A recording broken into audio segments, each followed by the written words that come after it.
चालाक लुमड़ी और भूला गधा। एक बार का जिक्र है कि एक घना रंग बरनिगा जंगल था। हर तरफ ऊंचे हरे दरख्त, झाड़ियां और खूबसूरत पौधे थे। परिंदों की चहचहाहट फिजा में गूंज रही थी और नर्म धूप दरख्तों की शाखों से छनकर जमीन पर पड़ रही थी।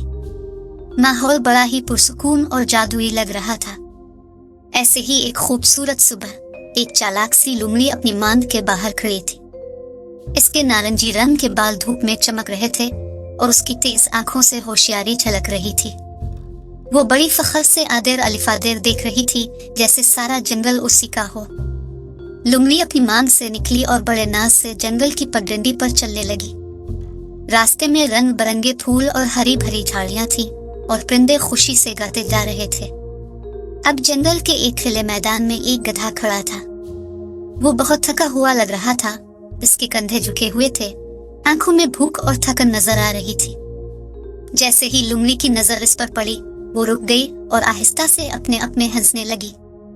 फिर वो गधे के पास पहुंची और एक मसनूई हमदर्दी वाली मुस्कुराहट के साथ बोली, अरे भाईजान, आप यहाँ क्या कर रहे हैं? कुछ खाया पिया भी है आज? गधा धीरे से अपना सर अलिफाटेता है। इसकी आंखों में भूख और बेबसी थी। आहिस्ता से बोला, नहीं बहन लुमड़ी, कुछ नहीं खाया, बस ऐसे ही खाने की तलाश में फिर रहा हूँ। ये सुनकर लुमड़ी ने फौरन अपनी चालाकी दिखाई। इसने ऐसे खुशी से अपना पंजा हिलाया जैसे कोई राज बता रही हो। अरे वाह, मुझे तो अभी अभी दरिया के किनारे से आना हुआ है। वहां तो फल और सब्जियां ही सब्जियां हैं।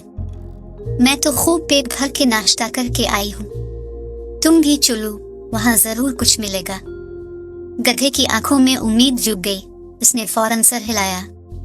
सच? प्लीज बहन लुमड़ी, मुझे भी ले चलो, मैं बहुत भूखा हूँ। लुमड़ी ने जैसे ही ये सुना, उसने एक अदाकारी भरी सांस ली और गर्दन मोड़कर बोली, असल में तो मुझे और कहीं जाना था, लेकिन चलो, तुम इतने इसरार कर रहे हो तो पहले वहां ले चलती हूँ। यूं दोनों जंगल की राह पर चल पड़े। गधा पीछे पीछे आ रहा था, लेकिन सूरज की धूप में उसका हाल बुरा हो रहा था।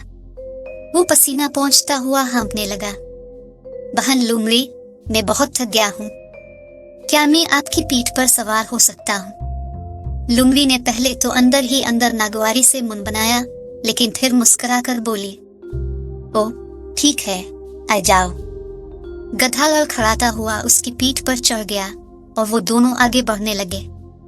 अब वो दरिया के किनारे पहुंच चुके थे। मंजर बड़ा पुरसुकून था। दरख्तों की छांव हल्की हुआ पर सुकून दरिया, लेकिन वहां खाने का नामो निशान न था।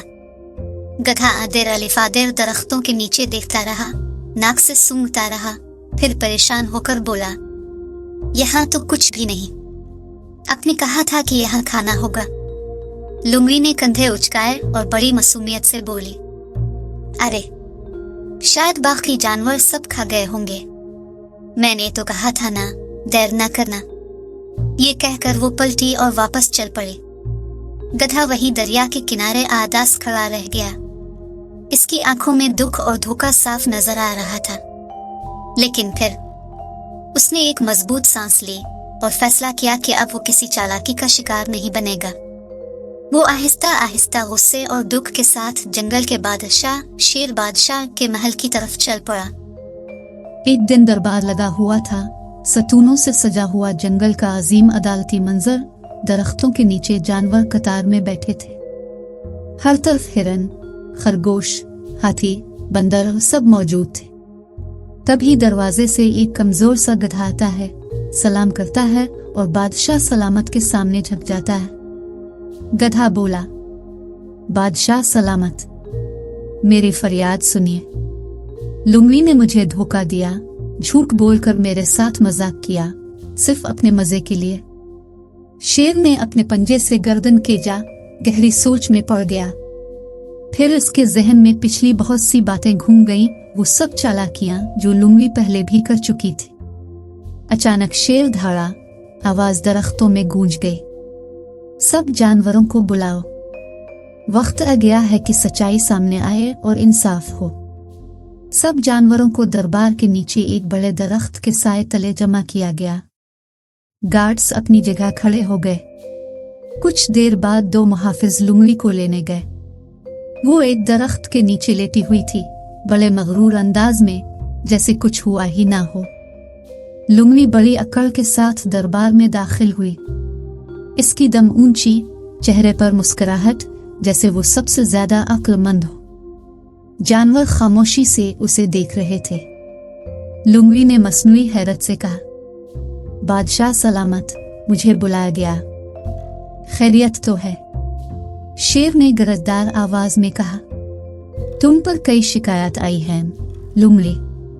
तुम अपनी चालाकी का गलत इस्तेमाल करती हो और मासूम जानवरों को परेशान करती हो। अगर अब भी बाज ना आई तो तुम्हें जंगल छोड़ना पड़ेगा। लुंगली ने हंसते हुए अपनी दम साफ की, फिर गुरूर से कहा, बादशाह सलामत, मैं तो किसी पर जोर जबरदस्ती नहीं करती।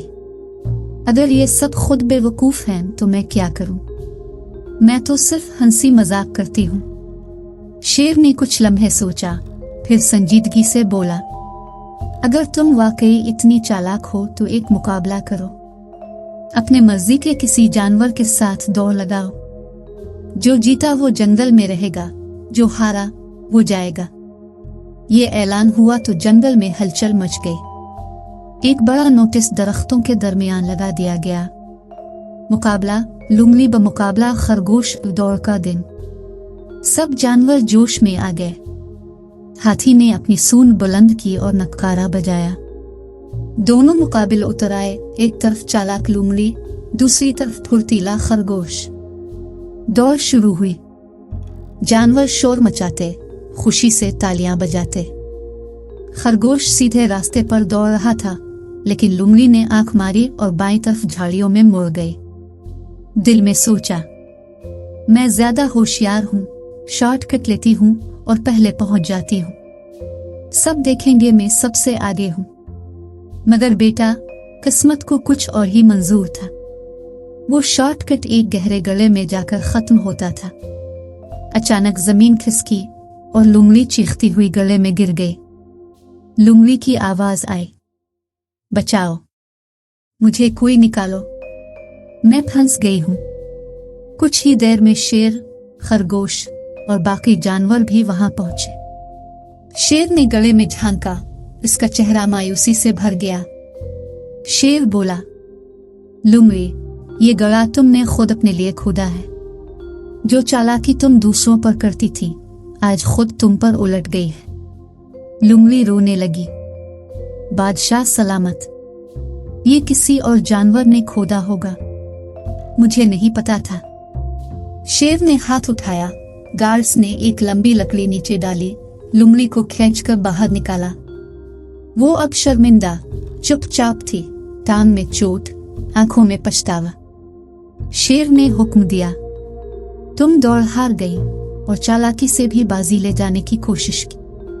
तुम्हारी सजा यह है कि तुम अब ये जंगल छोड़ दो। लुंगली लंगड़ाती हुई जंगल से निकल गई। जानवर खामोशी से देखते रहे। कुछ को तरस आया, कुछ ने सुकून का सांस लिया। आखिरी मंजर में जंगल पर अमन था, परिंदे अलिफारती नजर आए और एक सबक लिखा गया, चालाकी अगर ईमानदारी के बगैर हो तो वो तबाही लाती है। असल अक्लमंदी इंसाफ में है। This is a magical world. Please like and subscribe my channel.